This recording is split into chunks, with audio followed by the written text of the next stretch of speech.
Hello again, everyone. After a long winter snap, we are back vlogging. This is Tori Smith of the Midley Beacon with famous paranormal animal author Andy Zack for another exciting Zombie Turkeys excerpt. What do you have for us this week, Andy? Well, I have an excerpt for our friends in Princeville, Illinois. It's a description of some of the great zombie turkey action in their town in the book, Zombie Turkeys. Wow, I can hardly wait. Let's go. All right, here we go.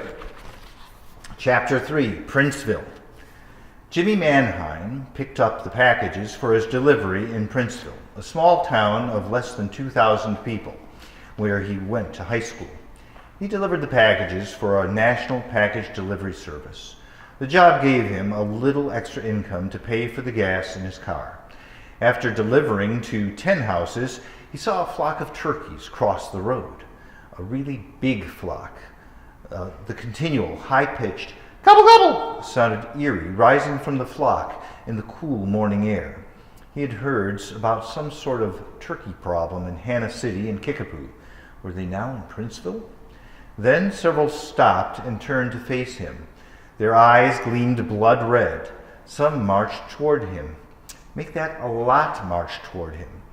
Gobble gobble! He put the car in reverse, did a J-turn, and hightailed it back to downtown Princeville. He headed east on IL 90, ignoring the speed laws until he got to the police station. The policeman at the desk, Officer Simpkins, a man with a buzz cut and a bullet-shaped head, took Jimmy's report seriously and immediately radioed the PD's only squad car to go west on IL 90. On the way, policeman Earl Boyd heard gunshots coming from a farmhouse off IL 90. Thousands of turkeys surrounded the house, and someone from inside fired a shotgun at them. When Earl pulled into the drive, the turkeys left the house and headed for the police car, swarming over it. Gobble gobble! What the hell? Exclaimed Officer Boyd as he backed up, smashing dozens of turkeys with the powerful engine of his LTD, and headed east toward town. The zombie turkeys followed him into Princeville. Vince Thorne was chopping wood early in the morning when the turkeys came upon him.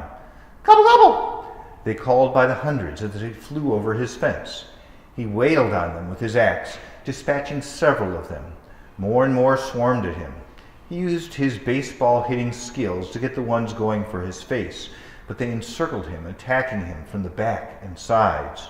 Running to his tool shed, he got his chainsaw started and stood at the door, mowing them down as they came at him.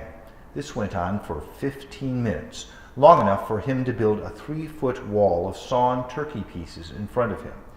As suddenly as the turkeys came, they left, although the remaining corpses had the annoying habit of getting back up and staggering toward him. Warren Zapp, a Gulf War veteran, returned home from the night shift at Caterpillar that morning. He bent his broad back and picked up his morning paper, the Midley Beacon, on his way into his house when he heard gobble gobble from hundreds of turkeys flying into his yard. He quickly ducked into his house and slammed the door on them. Thump, thump! Scores of turkeys hit the doors and windows like gigantic paranormal hail. That's enough of that, he said grimly to himself. He went into his basement and got his somewhat illegal AK-47 that he had captured in Baghdad during the war in 2003. He had plenty of ammo, too. He lifted the second-story window and opened fire on the hundreds of turkeys in his yard. I suppose this counts as a predation permit, he said as he reloaded a 50-round drum. Not sure the police would approve it within the city limits. That's fine. They can come arrest me. Dozens of Warren's neighbors had already called the police, and not just because of the shooting of the automatic weapon. They too had hundreds of turkeys in their yards. The police, however, were busy fighting the turkeys in the town square with shotguns, handguns, and rifles. The turkeys went down by the hundreds and slowly came back up, bloody but unbowed and undeterred. After Warren had cleared his yard for the second time and saw the turkeys rising yet again, he raged. No, you don't. You don't defeat a U.S. Marine that easily.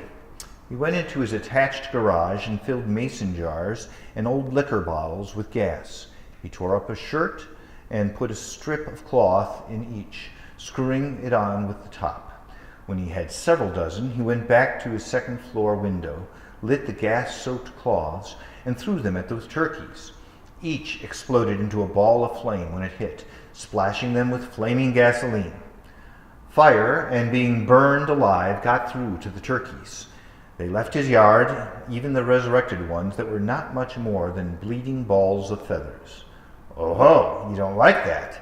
There's more where that came from. He took his remaining jars, slid into his pickup truck, and followed the flock to the town square. Perhaps 3,000 or 4,000 turkeys gathered there, attacking a line of police who were blazing away at them with shotguns, pistols, and rifles. It looked like a standoff. Thousands of turkeys on one side of the square, a dozen policemen on the other.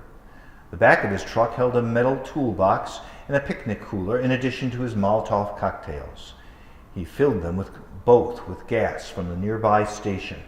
Then he backed his truck into the flock of turkeys and stopped suddenly, dumping out the cooler and the tool chest, spilling gallons of gasoline over the turkeys.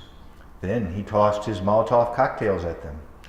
Hundreds of turkeys blazed up in flames. Thousands scattered every which way.